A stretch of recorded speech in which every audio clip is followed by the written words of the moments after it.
Hey, you guys, what's up? Your girl G here. Welcome back to my channel. So I just got done, talking about some stuff, getting to the headlines, the blogs, all that stuff, like that. So y'all make sure to go check out the upload. But in the midst of doing that video, I realized, oh snap, like Real Housewives of Salt Lake City came on, and I didn't even talk about that. So I didn't want to miss that because the first episode, y'all, was good, okay? Now we all know last year, Lisa Gay, her little hot mic moment, she went in on Miss Meredith. Everybody was like, cut the cameras, dead ass. Cause like Lisa girl, whoo, child, Meredith is gonna be on that ass. She is gonna have a foot on her neck this season, and I'm here for every minute of it because Lisa, you want to sit there and give this, Miss Patty Perfect, Miss Perfect Patty, persona. And that's one thing that people don't like is people trying to portray like their life is perfect. And you're going to fall into that trap. I get it. You're on reality TV and nobody likes to put their mess out there, but bitch, this is what you signed up for, and Meredith's going to let it be known, bitch, you want to talk about me? Let's get it. You opened up the floodgates. When I watch people go back and forth, I just think about on White Chicks when the brothers was like, when they was going back and forth with the girls, and he was like, oh, you want to talk about mamas, like, so this what you want to do, Lisa?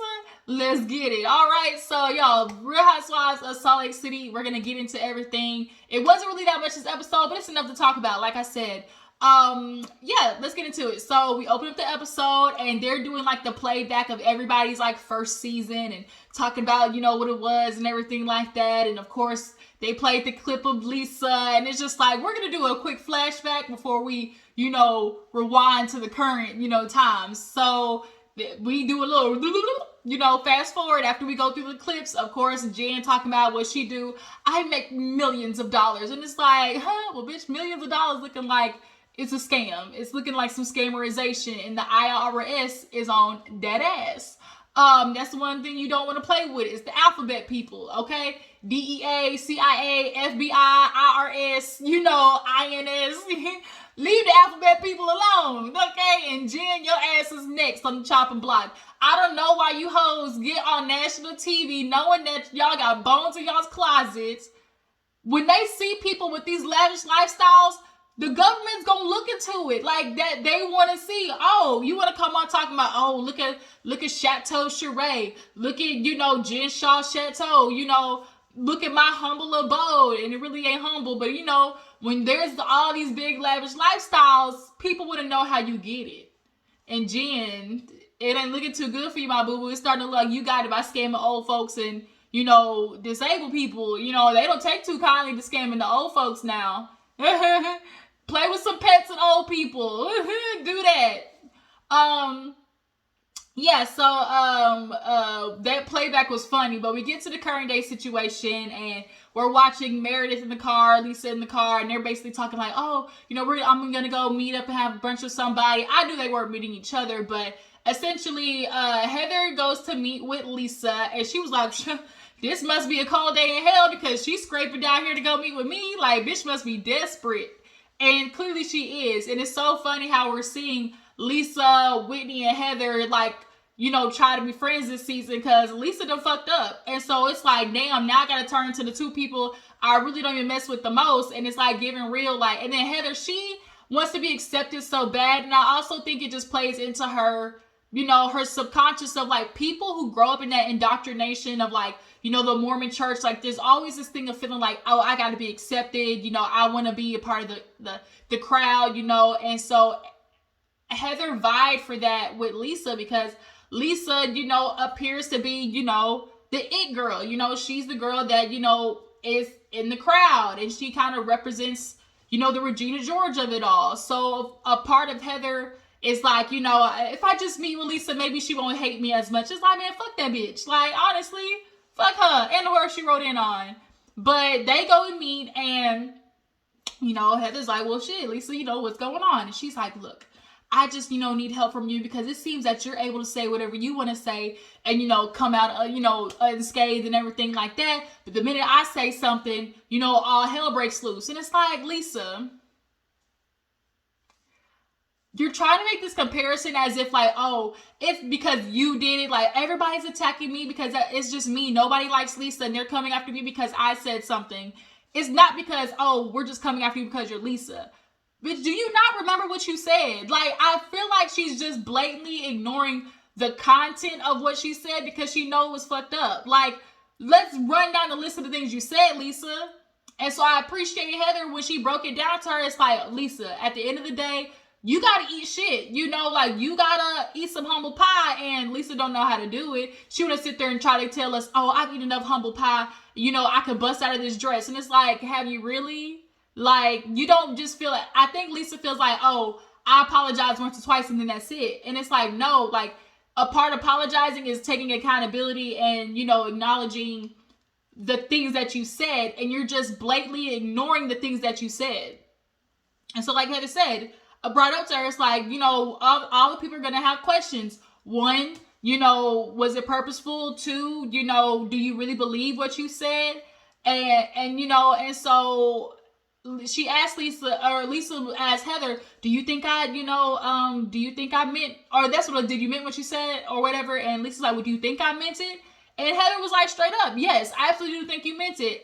Just like the rest of the world. Lisa, you meant that shit. Like, you meant it. You meant it. And you believed it. You believed it meant everything you said. It's like, it's not just about what you said, but it was like how you said it too. Like, you were going through, I just can't stand Meredith. You know, she fucks half of New York. They don't even have a, you know, they can't even get a housewife because her husband loses his job every 5 seconds. You want to sit there and put this portrayal of your family. And it's like, yo, Lisa handled each trope from Meredith to her husband to her family. Like, she attacked all of it. And for you to sit there, Lisa, to think that it's just gonna be, oh, I'm sorry, let's move on. Like, you are sadly mistaken. I absolutely believe that she meant that shit. Y'all drop down in the comments. Do you guys believe that Lisa believed it and meant what she said about Meredith? If you were Meredith, would you be friends with Lisa again after 10 years? You know, would you be friends with her again? So, Meredith, she is, you know, with Seth and her, you know, Seth and her, I do like them together. Did they have their issues? Yes, I'm sure. But at the end of the day, you know, no couple is perfect. And they've decided, like, they might be one of those couples where it's like, shit, when I'm out of town doing business, whatever I do is what I do. You know, you out of that, what you do is what you do. But when we together, we together. And sometimes that's okay. It's like the Will and Jada effect. I feel like some people need to understand, like, it's okay to just to decide, like, this is the person I want to experience life with. You know, I do my thing, she do her thing, but like, I want to choose to do life with her still, you know. And I feel like that's where Seth and Meredith are at, and I'm not mad at it. They empty nesters. Y'all see the little postcards that they put up of them, of, you know, them traveling the world, nah. So it's like, man, fuck everybody else. But, you know, Lisa, her little judgmental ass, Meredith is like, I feel like she was projecting. So Meredith actually went to go meet Jen Shaw. Jen Shaw of all people. Y'all know Jen Shaw had a lot to say about Meredith too. Meredith's son with Brooks. And Jen went to say, I don't like when people play that stupid shit too. Jen and Lisa both pulled up. I don't remember. That wasn't me.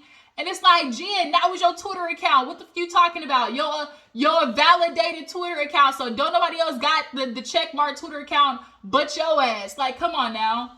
So she was talking about Brooks, but I guess Meredith said, I'm gonna get past it because at this point she gotta film with some fucking body. So they go to a little spa day, you know, they cheers into starting over and, you know, no more fighting, but that's not gonna last long. And of course they start talking about Lisa, just like, you know, what do you think about Lisa, what she said, and can you forgive her? And at this point Meredith is like, fuck that bitch. You know, fuck them. Like, she want to come talk about me, my family, my husband. You know, I don't need to be around somebody as poisonous as that. You know, I mean, shoot, I've, you know, heard shit about Lisa, and I don't go running my mouth. And I was like, do tell, do tell, Meredith, and to run and tell it on the mountain she is this season. Of course, you know, Jen go pull it out of her. She was like, you know, I've heard about, you know, possible, you know, affairs and, you know, possible things with her business. But I didn't say anything. And Lisa just went ahead. Jen just went ahead and said, oh, I've heard about the affairs with Lisa too. Like, Meredith was trying to be coy about it, but Jen was like, put it on the table. Like, I've heard about Lisa's affairs too. So it was like, ooh. Personally, I think Lisa's husband is cheating. I do. I really, really do. I really, really do. Look how she treats him. Look how she treats him. Like, it's the Toya effect, where it's like, you know your husband's willing to do anything for you, which is why you push him to the brink. And it's like, she runs him like a workhorse, like, doing everything for her. Like, she really doesn't treat him, like, as a partner. And it's like, she trains him on what to say, like, in the confessionals. And it's just kind of like, I really feel like, and he's always asking for, that literally was the issue last season. He wanted more time, and she's literally on the phone as he's speaking to her. You know, I feel like she's ignoring him, and he's getting attention somewhere else. And I think Lisa honestly doesn't care at that, because it's like, well, shit, I ain't got to worry about, at least he's getting his fix somewhere. You know, that's one thing less on my agenda that I have to do. Because sometimes women take that approach. It's like, man, that's one less thing I gotta talk. That's one less thing I gotta worry about, you know. So yeah, Meredith has decided she gonna put Lisa on blast too, and Jen's gonna help her do it, I guess. So they was at the little hot tub, you know, talking about it. We see Lisa. Oh, after that, what happened after that? Let me think. Heather. Yeah, Heather. So Whitney, she's at home with her daughter, and Whitney, she is watching her daughter write this list, and she's like, "What list? Oh, you know, pros and cons about boys." And what was like the fuck? She in 6th grade. She moving fast. This little girl is moving fast. She is hot in the tail.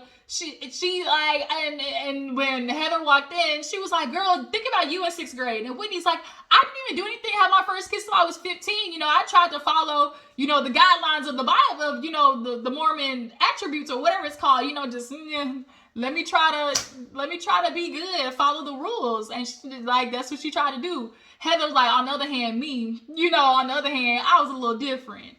And so she's going through the girls list. She's like, "Yeah, scratch that off. You ain't gonna get that. You know, you can dress them good, you know." And it's just like, don't expect this. So I honestly just want to tell her, scratch that, settle. And it was like, it's a joke, but it's also sad at the same time, because it's like, yeah, girl, you got so much high expectations for these men out here. Little do you know, little girl, it is going to be rough out here in these streets, okay? But 6th grade, I remember 6th grade. My niece is in 6th grade right now. It's like so crazy. I feel old as fuck. And it's so crazy because my sister started this new school in 6th grade. I started this new school in 6th grade. And then my niece is starting the same exact school in 6th grade. Like, it's so funny. But in 6th grade was actually my first kiss. I had it by the water fountain, you know, at the end of the hall.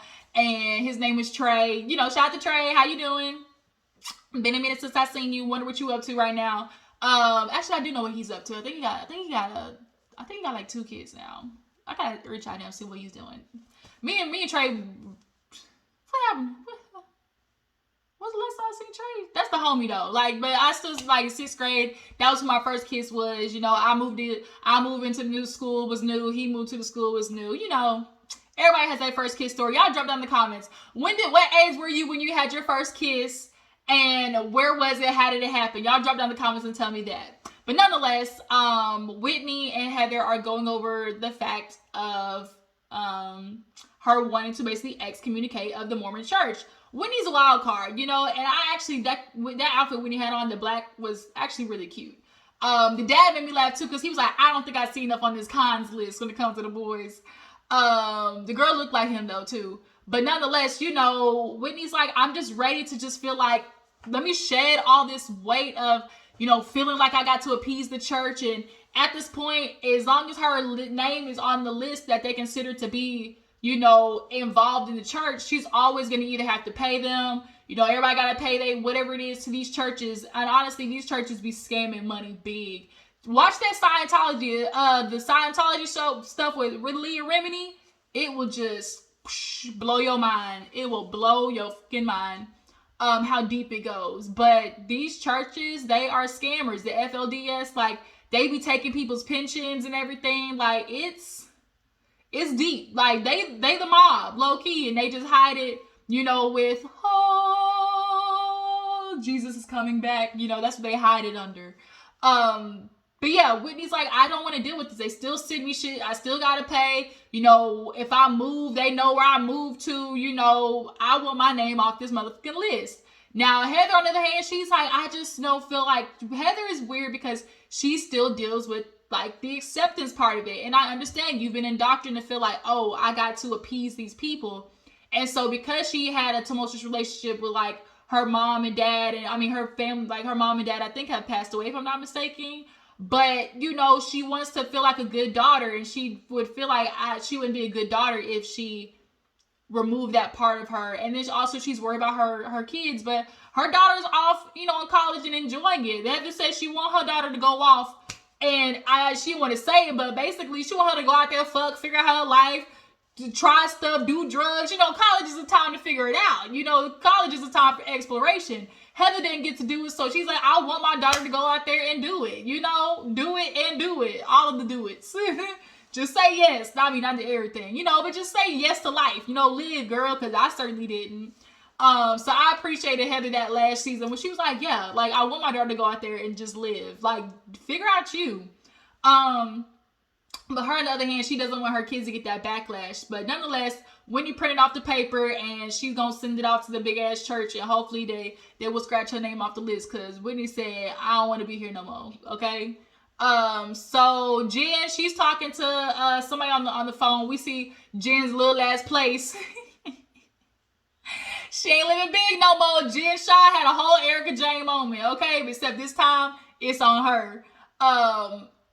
Coach Shaw, he walk in and she's telling him about the birthday. It's Harlem Nights. He was like, you do realize Harlem Nights is in Harlem. Bitch, we in Utah. Like, where the black people gonna be at? And so she's like, no, I invited your line, brother. He's like, oh, okay. He was like, so Jen, come on now. You want to talk about you gonna be married to a black man. Remember, at the end of the day, you still nickel to all these other white folks. Okay? And you gotta do a theme in which all the white folks can get it right.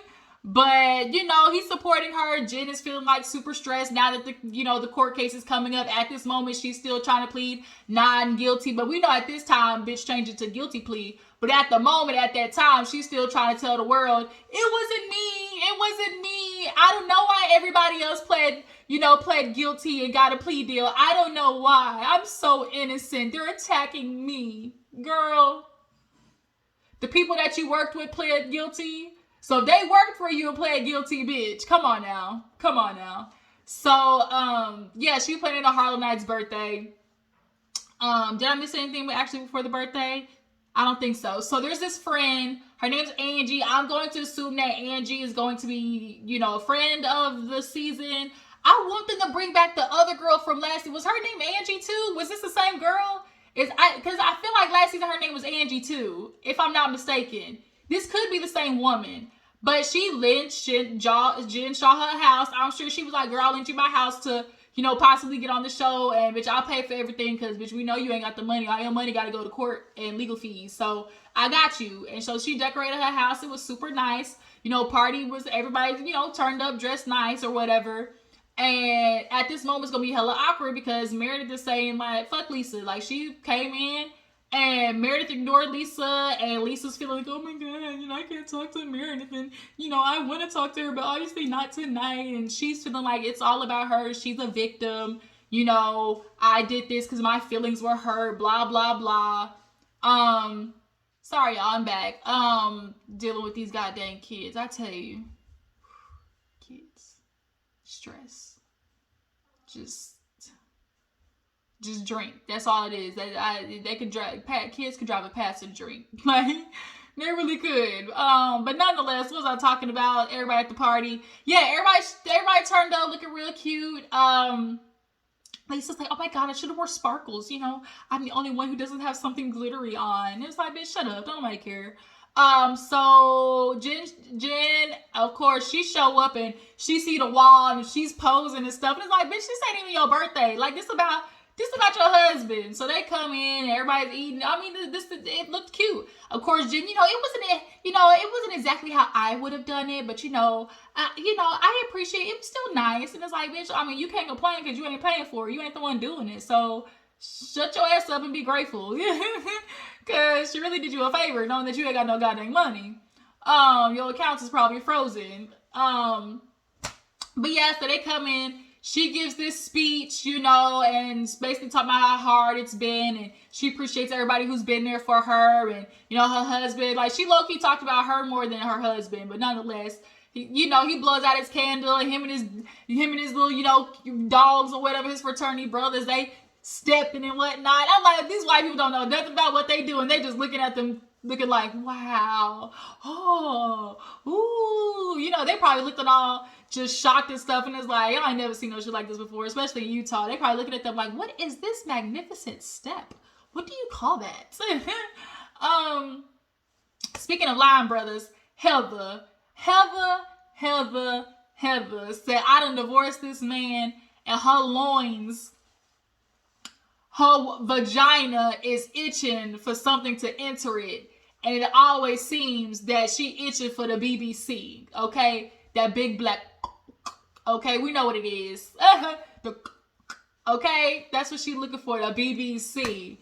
And she first went on a date with Big Daddy, now it's Big Baby. And he tall as hell. He played for a football team. And so she gets introduced to him. Oh my God, yeah, you know. And she just, you know, flirting with him and everything. I said, is this nigga married? Like, you know, I can't see there's a ring. I don't know if there was a ring or not. But Heather is just, she's trying to get on the ride. She is trying to get on the ride. She want to be a part of the culture temporarily. She just want to get on the ride for a little bit so she feels big and bad, you know, just, ooh, I want to touch the hot stove, you know, I want to touch it. I want to touch it. But yeah, she was flirting with old dude, you know, nanny. So Lisa goes by, you know, Seth and Meredith, because she's like, I don't know, should I say something? And Heather and Whitney was like, maybe not tonight, you know, but Heather did tell Meredith, you know, I talked to Lisa, but I just want to let you know, I'm not going to, you know, tell you about it tonight, but I just wanted to give you a heads up. So Lisa finally goes over there and was like, hey, Meredith, and Meredith hugged her, and she was just kind of like, right. I mean, I want to talk to you, Meredith. I really do, you know, not tonight, but I just, you know, I really feel like we should talk. And so Meredith's like, okay. And so she goes to hug Seth. And she's like, Seth, you know, I don't know what to do. You know, I really love Meredith, and, you know, all of those things I said, you know, I really didn't mean it. And it went so many excuses. It went from I didn't mean it to I didn't remember to, you know, oh, I didn't know I was on the mic. And then it went to I was in a blind rage. And then it was to I said all those things because I was hurt. People were telling me all day that Meredith's not your friend. Like, so many fucking excuses. Like, so many excuses. And so Seth is just kind of like, look, that's my wife. You know, and she the one who hurting. And it's like, of course, as the husband, you know, Seth also talking to, is his name Steven? What's Lisa's husband name? The one that followed behind her. They was messy when they did that damn, that flashback. And it was like, all he do was follow her around all day. And sure enough, they had all them clips of just him just following behind Lisa's ass, just barking orders around him to do. Barking orders for him to do. But nonetheless, you know, they try to still be good, but Seth is looking at Lisa like, bitch, like, I can't fuck with you. Like, look what you said.